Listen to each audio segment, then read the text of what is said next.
கிறிஸ்துவுக்குள் பிரியமான என் தேவஜனங்களே, என் சகோதர சகோதரிகளே, இயேசு கிறிஸ்துவின் இனிய நாமத்தினாலே உங்களுக்கு அன்பின் வாழ்த்துக்கள். இன்று நம் தேவனாகிய இயேசு கிறிஸ்து நமக்கு கொடுத்திருக்கிற ஜீவனுள்ள வார்த்தை என்னவென்றால், ஏசாயா 53ஆம் அதிகாரம் 10வது வசனம். கர்த்தருக்கு சித்தமானது அவர் கையினால் வாய்க்கும். ஆமென், ஹல்லேலூயா.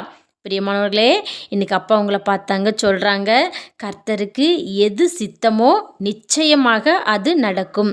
ஆனால் நம்ம பல காரியங்களில் பாருங்கள், நம்மளா சுய புத்தியினாலும் சுய சிந்தனையினாலும் நம்ம பல காரியங்களை நம்ம செய்திருக்கலாம். அதில் சில காரியங்கள் தோல்வியிலே முடிந்திருக்கலாம். அதை நினைத்து நீங்கள் மிகவும் கவலைப்பட்டு கொண்டிருப்பீர்கள். ஆனால் பாருங்கள், அதில் ஒரு சில காரியம் வெற்றிகரமாக நடந்திருக்கும். ஆனால் அதை நீங்கள் நினச்சி கூட பார்த்துருக்க மாட்டீங்க. அது அவ்வளவு அருமையாக அமையும் என்று. அதை தாங்க அப்பா சொல்கிறாங்க.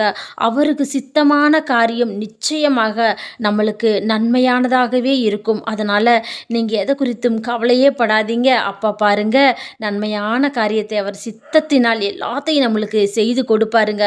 அதனால் கவலைப்படாதீங்க, சந்தோஷமாக இருங்க. எல்லாத்தையும் அப்பா பார்த்துக்கொள்வார். ஹல்லேலூயா, ஆமேன், ஸ்தோத்திரம்.